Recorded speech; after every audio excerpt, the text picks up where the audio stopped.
Hi, welcome to TIFF Live on the Red Carpet at Roy Thompson Hall. I'm Anthony Oliveira, a pop culture writer and Twitter idiot.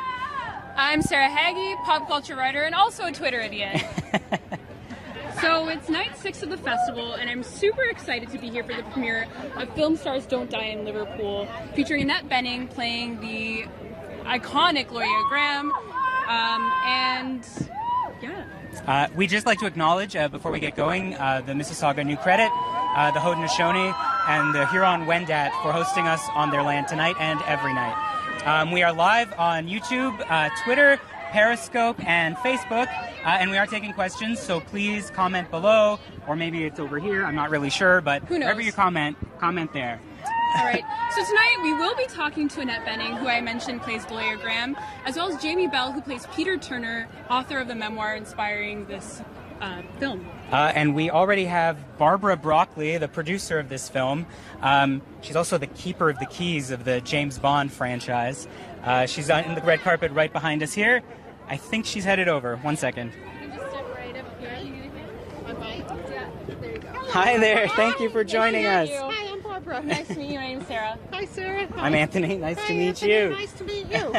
So we understand you've been involved in this project for a while now. This book came out in 1986, and you've been after it ever since? Well, actually, I've known Peter Turner, who wrote the book, 40 years. We've been friends. Gosh. So when he wrote the book, I knew him when he was with Gloria, so I knew them together. Oh, wow. So I was very moved by the book he wrote, and I've been trying to make the film for 22 years, so it's been a long time coming, but I'm really happy to be here in Toronto showing the movie to the public here, who seem very excited. Very excited. So why is it that you wanted to bring Gloria's story to film? I think it's just a very beautiful love story, a very touching story about a relationship that was very unconventional, non-judgmental, and I've been talking to Annette about it for about 20 years. Wow, okay. So we had to wait until she was sort of the right age. That's amazing. But she's had a commitment to this movie for so many years, which has been amazing. And then, of course, we got the wonderful director, Paul McGuigan, and Jamie Bell. Amazing. And so it was wait till he was the right age. He was, yes, he was 7 when we started planning this. But you had your eye, Please you age knew. faster. We know, yeah, exactly. So we're very happy to be here, and we've had such a wonderful welcome. So thank you so much. So there's one scene that apparently made you cry when you were watching it on the monitor. Could you tell us about that? Not just one scene, I have to say. It was quite embarrassing. I was sobbing throughout the whole process of making this film because it was so moving. And, you know, Annette is such an extraordinary actress. And when she was, you know, doing some of her scenes with Jamie, I mean, I was just constantly moved to tears. And I still cry every time I've seen the film, which has been probably 40 times. And you're going to cry again tonight. I'm going to cry tonight. Well, congratulations on a film long time coming. Yeah. Thank you so much. We have to let you go because they're waving you down the carpet. Nice to But meet thank you. you so Nice to much meet for you. meeting. Have a great Do you need a night. hand? Hang on Yeah. here so I don't Please. fall. I've fallen down. So here's the Peter Turner. This is Peter Turner, the author, and hi, lovely to meet you. Hi, nice to meet you. I'm Sarah. Hello, Sarah. Nice to meet you. So when did you first hear that your memoir would be turned into a film? Oh my goodness me! A long time ago. That the whole kind of thing started a long time ago. There were a few false stops and starts, but for this film, it was about 5 years ago when we started to kind of go seriously on it. Right. And you know, we started. Matt Greenhouse came onto it, Annette Bening came onto it. You know, making kind of independent films is a long and arduous process. Right. So you never know if it's going to get made. You just kind of hope, and you kind of keep on kind of working towards that goal. Really. Have you seen the film yet? I have. You I have seen it. And does it live up? Does it remind? Like, does it bring you back? Like, does it, or is it different? Oh gosh.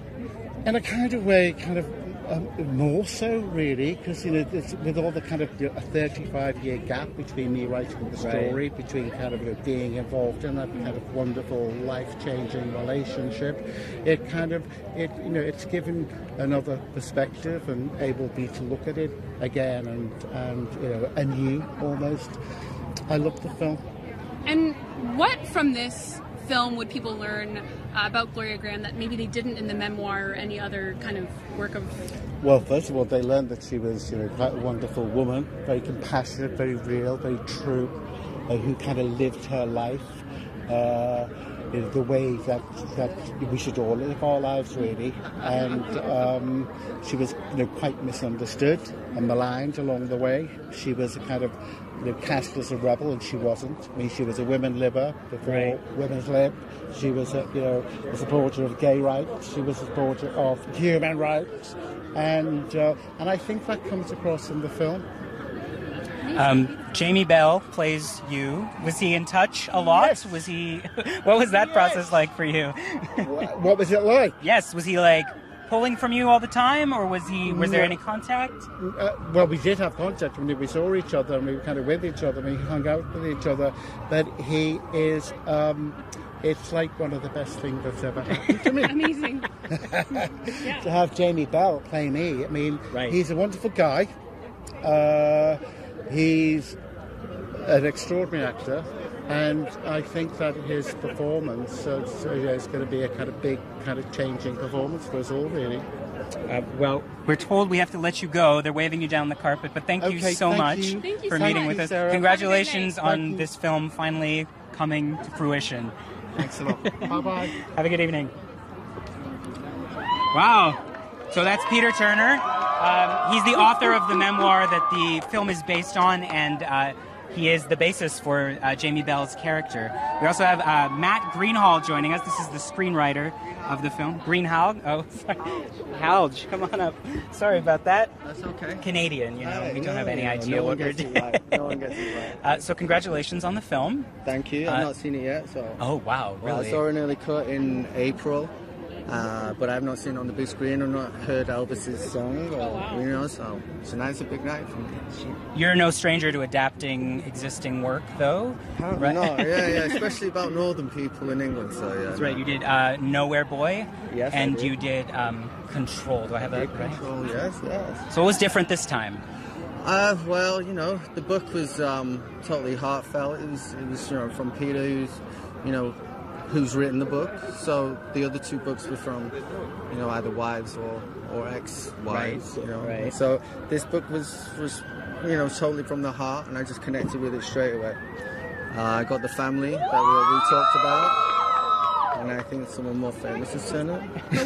Like Paul. Okay, all right, no. Who's more important than the screenwriter? Yeah, seriously. No one. We're writers. No so we're writers. You're the most important person you here. Get it. You get it. So how did you first come across the story, Gloria Grahame's story, and when did you know you wanted to turn it into a film? Well, Colin, I worked with Colin on something called Married with Marilyn, and Colin Baines is one of the producers, and we worked really well together. And then he just gave me this book out of the middle of nowhere, and he says, read it. I said, I really want to do something about Liverpool. I've just done the John Lennon thing. Do I really want to do it? And you are the northerner writer. But I'm from Manchester, so we're sort of like 50 miles down the East Lang, so it was kind of weird. And I read it, and I just fell in love with the book, and I could see it. I mean, that's weird when you read a book and you can see how it's structured and how it fits together. And this was really, a complex structure, but I could see it. So I felt really comfortable. Was there anything that broke your heart to leave out from the book or from the story? Always. With all the good stories, it's always like what you can't put in. Yeah. I mean, that's the hardest bit about writing these things, because you have to really constantly self-edit the process. And, coming away with so many moments that you can't put in is almost as heartbreaking. But it's finding that great mix of what works for, 120 or 90 minute, sort of feature film. I guess remaining true to the story as well, yeah. Yeah, remaining sort of true to the characters and getting everything in and packing it with the punch that, you want to see, so you end up at Toronto. It's very difficult. I'd like to say it's easy, but I'm so Well, I guess you're seeing it for the first time. We're told...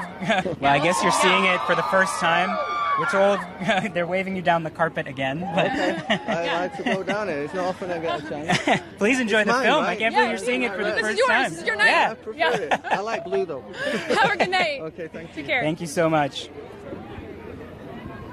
That was... How do I say his last name? I can't believe I've already forgot. Greenlock, I think is what he said. And... Speaking of names, Paul McGuigan I think I got that right. You got that right, yes. I did. 100%. So Paul McGuigan is the not the screenwriter. Director? He's the director of this film. So we'll be talking to him about making this film and... Oh, there he is. Hi there, Paul. How are you? I'm very well, thank you. Congratulations on the film. Thank you. That's great for you to see. We were just talking to Barbara Broccoli. She says you've been on this project for a while. Well, she has. She's been doing it for 22 years. So when did it come to you? I'm too young to be working on some of that. I was a couple of years. So I got the best end of it. I didn't have to wait around so much. So I guess I was the last piece of the puzzle. Well, Jimmy Bell then came along. So that was it. How important was the memoir when shaping the story? How often did you refer to it as you were directing? It was everything because Peter Turner wrote the story and he wrote... It was him that experienced the relationship with Gloria Grahame, so it was everything. So he was a great source in order to tap into.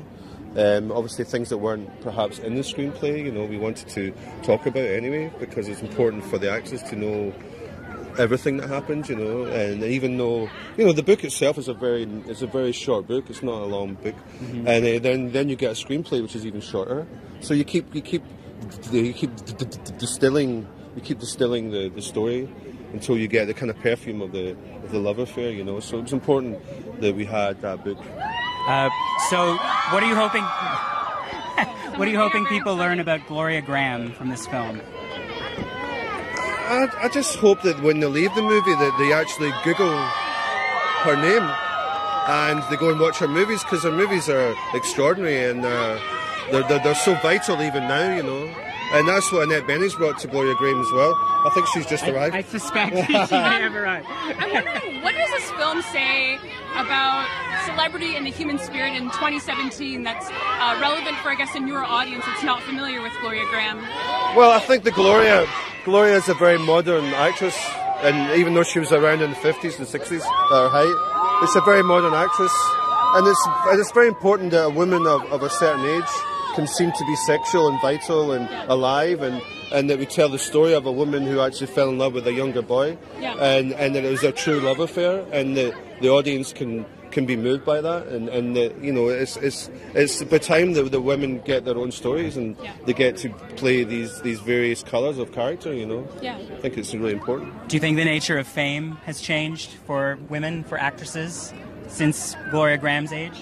That's a great question. I actually think that it has changed in the sense that everything's changed with the media, and then the microscope of being a film star now is...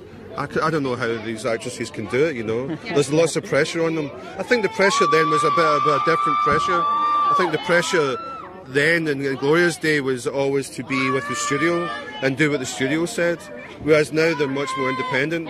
But what that gives you, that doesn't give you the kind of...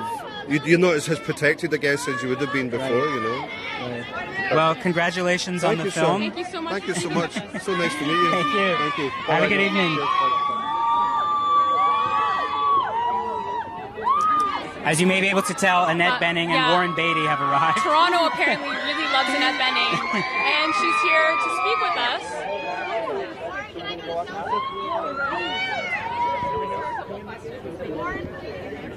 Hi. Annette Nice Bening. to meet you, Sarah. Hello. Hi. Hi there, I'm Anthony. Hello, Lovely to Anthony. meet you. Hi. So we were speaking to Barbara Broccoli, and it sounds like you've been waiting for this project for a very long time. We've been waiting for you, it seems, for a very long time. Well, Barbara Broccoli is an amazing woman, and she knew Peter Turner, who wrote the book, Film Stars Don't Die in Liverpool, and knew Peter Turner when he had a relationship with Gloria Grahame. So she goes back a long time with the story, and we did talk about it a long time ago. So, yeah, it was a long time coming in, and sometimes that's the best way to do something. Is Why did you want to be involved in this story? What is it about Gloria Grahame that you felt needed to be told? Well, Peter Turner, who wrote the book, wrote the most tasteful, beautiful, slender, kind of impressionistic... They are screaming. I think I've just changed my hearing.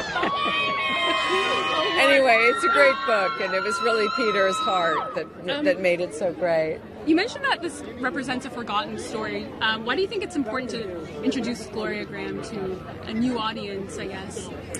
Well, Gloria was a great film noir femme fatale, and she was a complicated, interesting person in her personal life, and this is a story about the last relationship that she had with a truly good man who's here tonight somewhere, and who wrote a beautiful book. Yeah. I asked Peter this question. I wanted to ask you, do you think fame has changed for actresses? Has anything changed? Is it worse? Is it better? That's a good question. I don't know that I know the answer to that. I think it was pretty tough on Gloria, but then she also... Wow. I'm going to start bringing earplugs. She also, she had a great career, too, which I know she was very appreciative of, so... We'll save your hearing. We'll let you go. It seems like you're wanted farther down the line. Thank you so much for speaking with us. Thank you so much for joining us. Have a great night.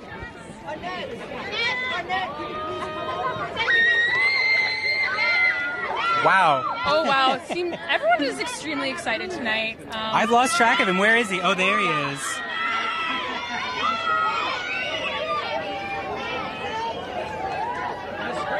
A lot of selfies.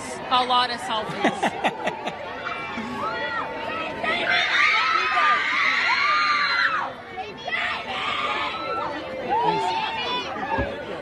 Jamie Bell. How are you? Good. How are you? I'm very well. Good to see you. Lovely to meet you. Likewise. Obviously, Toronto is happy to meet you. Apparently. You're extremely excited. Very happy. You got the most screams. Oh, well, that's good.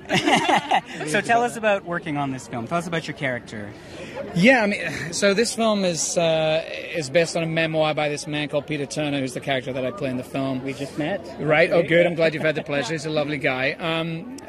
It's about this woman who comes into his life. She changes his life forever, and through many different circumstances, inevitably has to say goodbye to her. I think we all have that person who comes into our lives and changes it in ways that we never thought were possible. And in some ways, you either outgrow them, or you have to say goodbye to them, or you move away from them. But this is a love story. It really is, and he really loved this woman. And it was such an honor, honestly, to play this man's life. And he was so generous and so graceful with him giving us this story. Did you use him as a resource? To do justice. Oh, all the time. We asked him so many questions daily, emailing him constantly. He was on the set.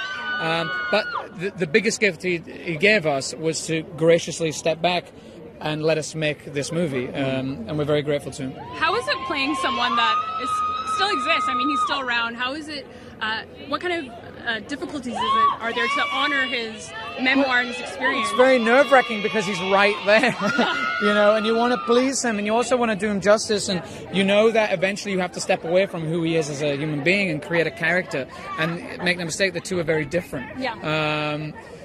But again, I mean, when I met him, I knew why a Hollywood actress would meet him and fall in love with him. Yeah. He is very charming. He's very charming. A lovely guy. I'm in love with him. I really am.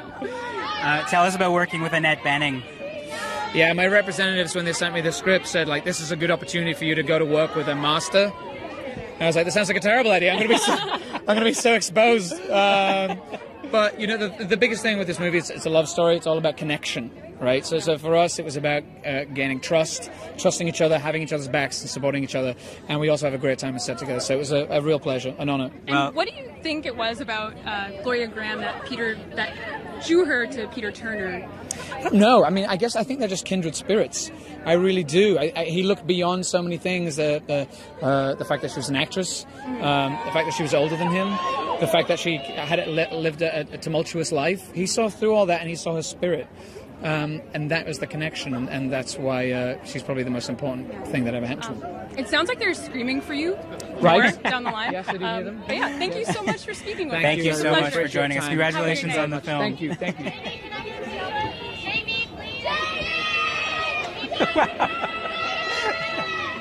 So that was Jamie Bell who It everyone sure was. loves. The camera loves him. The camera loves him. The crowd loves him, I think, more than the camera does. Yes, the crowd does love him. We're And about to be joined by Elvis Costello, who's written a song for the film. So he has a new song for the film that plays in Hello. the closing Thank you for joining. I love your tie. Thank That you. is beautiful. Thank you. So you wrote a song for this film. I did. Did you write it for the film? Oh yes. Wow. Very- What is that process like? Well, you discuss it with the director and the producer, Barbara Broccoli and Paul McGuigan. Came to my show and told me that they were doing this. They invited me to a screening, and then you see the beauty of the way the story has been told. So the film is a finished product. Well, it's in I suppose you would say an earlier cut, so they have like some demonstration music in place. The full score's not there. Some songs I'm not right. One of my songs was in the dummy score, well, which gives you some cues to work from. as a period piece. So but then the story had a couple of connections to my family's from Liverpool, so I know the city very well. Peter, whose memoir, Peter Turner, whose memoir it's based, was actually working for, you never want to make favourites out of your friends, but I might say my best friend. And around the time that Alan Bluesdale and myself met, and when I read the script before I even saw the film, I suddenly read my friend's name in the context of the story. And you're like, yes. And Peter is, in the movie, Peter is acting in my friend's play at the Liverpool Playhouse, where one of the most touching scenes from the film takes place. So I had very good understanding of what the story was about. I happened to be the geography. I happened to be an enormous fan of Gloria Graham. Here's a stranger coincidence. When Paul and Barbara came to ask me to write the song, I was doing a show called Detour, where I had a television set behind me, giant wooden television set, and I would project images related to my songs. Some of them members of my family, some of them people from show business. They were songs either written about those people or the dream that those people might represent. And of all of the things, I had chosen Gloria Graham to represent the narrative of one of my songs. And they came to the show to ask me to write a song about a story about the last love affair of Gloria and her, last days really in Liverpool. Wow, so she means quite a bit to you. So it was already somebody who to see Annette Bening kind of embody the spirit of her, and Jamie to portray the relationship. I don't want to give too much away. Right. Does the closeness to the story make it easier, or how does it change the experience? I think that's a pure coincidence. I think then you go back to being a songwriter who's got to feel something, and your job is not to compete with the writer, with either the screenwriter or the original memoir or the director or the actors, the emotions that the actors are portraying on the screen, but to just try and feel what the themes that are the secrets that lovers keep, the way we look at each other, and write a song which can live in the final moments, after the last scene is off the screen. Every single review I've seen mentions this song. The Guardian said it had a bittersweet rightness. So it sounds that's a very nice way of putting it. I mean, if I had tried to describe it for somebody, I wouldn't have done that well. So I'll accept that as a compliment. Yeah. Well, thank you so much for joining us. Thank you. It was such a pleasure. Thank you. Congratulations. Elvis Costello. Yeah, Elvis Costello, who is looking amazing, as you would guess. Wow. So now we have Colin Baines, who produced the film, and he'll be taking some time to speak with us. Hi. Hello. Congratulations on the film. Thank you very much. Thank you for joining us. It's a pleasure. It's a pleasure to be back in Toronto. I was here a few years ago with Coriolanus, which was a great pleasure to be here. Also with Vanessa Redgrave. Yeah, right? absolutely. In this film. Who is fantastic. She's just brilliant in everything she does. How you got her. Yeah, well, Barbara was a pretty good friend of hers as well. Have you been on the project as long as Barbara has been working on it? Pretty much so. I was originally at Columbia Pictures when we read the book, and that was like 28 years ago. and script was developed, which wasn't very good, I have to say. And then Barbara was kind of working on it for a long time, about 22 years or so, and then 7 years ago I drew up a list of projects that had never got made that I still loved, and this was top of the list. And so I went to Barbara and said, would you like to try and do it again? And I just worked with Matt Greenhalgh on another project, so I thought he was the perfect writer for it. Right. And what makes this film important for now in 2017? It's about the enduring power of love, and I think in the world we live in and the climate we live in, with very strange people in positions of power preaching a kind of hatred and prejudice and so on, I think the film's message is really beautiful, which is like people can love people forever, and that you can also learn to let go of that, but you do it in a loving and beautiful way. So, I mean, ultimately it's an uplifting story. I think it's a very uplifting story. I think it's a beautiful story about the enduring power of love and about how families and relationships work and how people learn to love one another and what that means to love. When I say Gloria Grahame, what does she mean to you? What are you hoping this film captures about her? Well, she was an extraordinary actress. I mean, not many people know her these days, and that is partly what the film is about. In fact, Peter Turner's character, as in real life, learnt about her. It was a pre-internet age, and he discovered who she was as it went along. But she was an incredible life force and personality, and I think she's the kind of powerful presence that makes a big, big difference to people's lives when they get to learn about her. So I think she's a role model in many ways, and of course Annette Bening is the most extraordinary person to portray that. Did it have to be Annette Bening? No. we never even ventured near anyone else. Barbara had talked to her several years before about it, and we'd all said this is the only person that we can imagine. Barbara said she was waiting for her to be old enough. Yeah. How was it waiting for Annette Bening to age? I wouldn't put it quite as like that, but it was waiting for her to be right, and we never thought of anybody else. It was never a conversation. Yeah. So, amazing. It seems like she was really made to play this role. Yeah, she was, and she's just like the most incredibly divine person, and she's the most incredible actress. She just has an amazing power in what she does, but she's sexy and vivacious and full of life force and full of warmth and tragedy and kind of all these things. I mean, I think she's really extraordinary, and I'm very grateful that the people who've seen the film so far are reacting to the film in that way and recognising what she's done. Well, many congratulations for the film. Thank you so much for joining us. Thank you very much. It's a pleasure. Thanks a lot. Have a great evening. Enjoy it, I guess. Thank you very much. We'll try to. Have a good evening. Wow. Wow, so that was very intense. Yes, a lot what of a whirlwind. Screaming. Yeah, People love Annette Bening and Jamie Bell. Is my takeaway for the night. I guess everyone's headed in. I think we're headed in too. Thank you so much for joining us, everybody. Have a good evening. Happy festival. Yeah.